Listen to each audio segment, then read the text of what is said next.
Hello students, free study room में आप सभी का स्वागत है। इस वीडियो में हम प्रश्नावली 1.2 के सारे प्रश्नों को हल करेंगे। तो चलते हैं प्रश्न क्रमांक 1 की तरफ। प्रश्न क्रमांक 1, नीचे दिए गए कथन सत्य या असत्य हैं, कारण के साथ अपने उत्तर दीजिए। यहाँ पर हमें कुछ कथन दिए गए हैं जिन्हें हमें सत्य या असत्य बताना है, साथ ही साथ कारण भी बताना है। यहाँ पर पहला कथन दिया गया है, प्रत्येक अपरिमेय संख्या एक वास्तविक संख्या होती है। यह कथन सत्य है। उत्तर लिखेंगे, उत्तर सत्य है। कारण, वास्तविक संख्याओं में अपरिमेय संख्या भी होती हैं। दूसरा कथन दिया गया है, संख्या रेखा का प्रत्येक बिंदु √m के रूप का होता है, जहां m एक प्राकृतिक संख्या है। यह कथन असत्य होगा।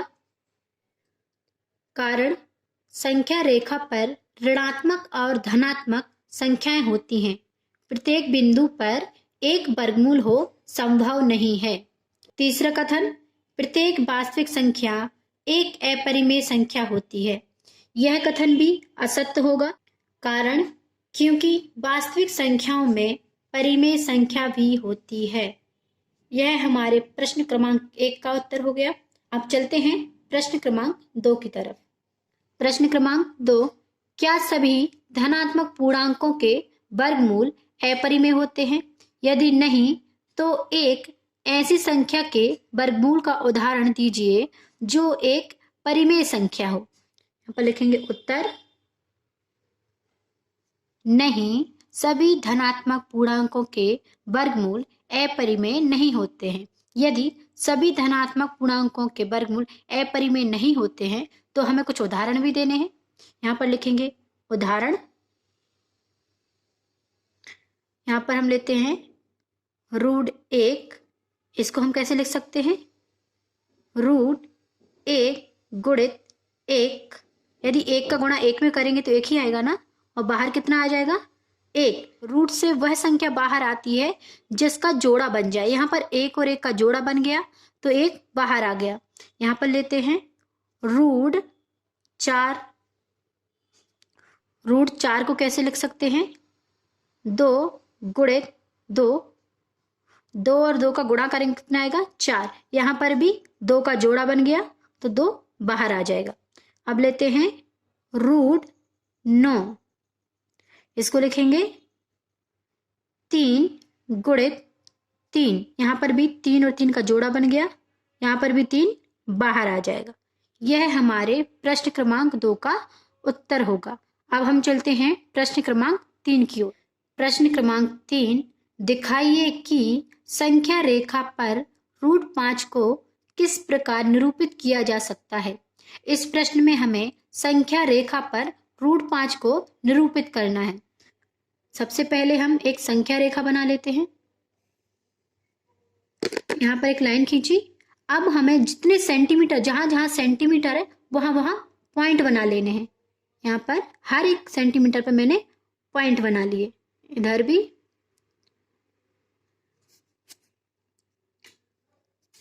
यहाँ। और जो बीच का पॉइंट है, जो बीच का पॉइंट होगा उस पॉइंट को 0 नाम देंगे, 0। अब 0 के इस तरफ वाली संख्याएं धनात्मक होंगी और इस तरफ वाली ऋणात्मक। कैसे होंगी? इस पॉइंट के नीचे 1 लिख दीजिए, 1। इस पॉइंट के नीचे 2, इधर 3, और ये रेखा आगे बढ़ती रहेगी। इसके इस तरफ आएगा ऋण 1, यहाँ पर ऋण 2, और यहाँ पर ऋण 3। यह हमारी एक संख्या रेखा बन गई। अब इन्होंने कहा है कि √5 को इस संख्या रेखा पर निरूपित कीजिए। 0 से 2 तक हम एक स्ट्रेट लाइन खींचेंगे। 2 से ऊपर की तरफ 1 सेंटीमीटर की लाइन खींचेंगे, बिल्कुल स्ट्रेट। अब इस लाइन को और इस 0 वाले पॉइंट को हम आपस में एक स्ट्रेट लाइन से मिला देंगे। यहाँ पर 90 डिग्री का कोण बनेगा। क्योंकि यह स्ट्रेट लाइन है तो यहाँ पर एक 90 डिग्री का कोण बनेगा। अब इन पॉइंट को हम नाम दे देते हैं। इसको A, इसको B और इसको C। A से B तक की कितनी लंबाई है? कितना लिया हमने?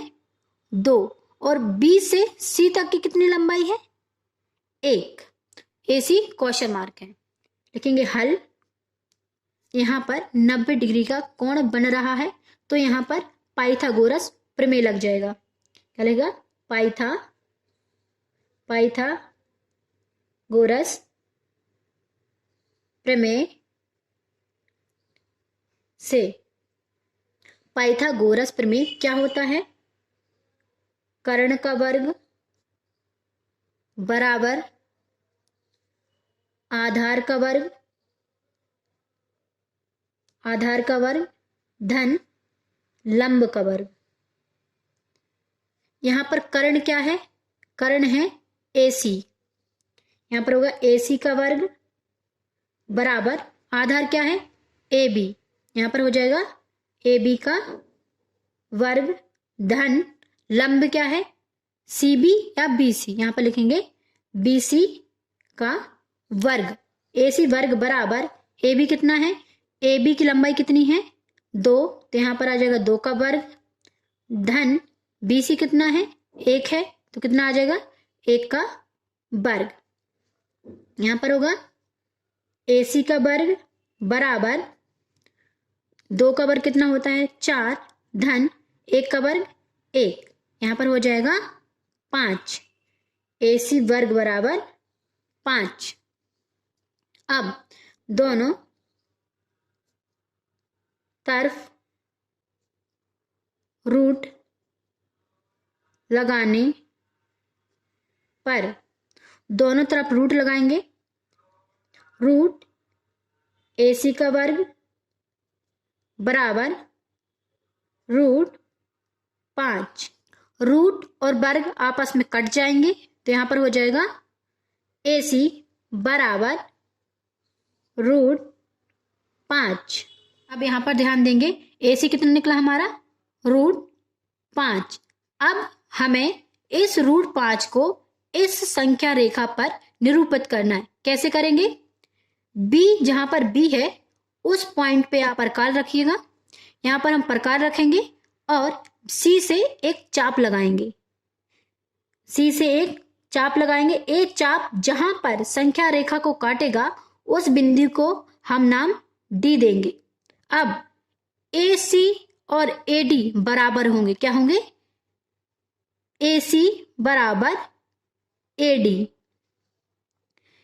यहां पर AC कितना है? रूट 5, तो AD कितना होगा? रूट 5। AC कितना है? रूट 5 और AD कितना है? रूट 5। यहां पर लिखना, आप यहां से लेंगे D तक, यहां पर लिखना रूट 5। यह हमारे प्रश्न क्रमांक 3 का हल होगा। हमने प्रश्नावली 1.2 के सारे प्रश्नों को हल कर लिया है। इस वीडियो को अपने फ्रेंड्स, क्लासमेट्स के साथ ज़्यादा से ज़्यादा शेयर करें। यदि आप इस चैनल पर नए हैं तो सबसे पहले इस चैनल को सब्सक्राइब कर लें और बेल आइकन को जरूर दबा दें, ताकि आपको मेरे वीडियो समय पर मिलते रहें। यदि आपको प्रश्न समझ में नहीं आया है और आप कुछ पूछना चाहते हैं तो आप कमेंट बॉक्स में कमेंट कर सकते हैं। धन्यवाद।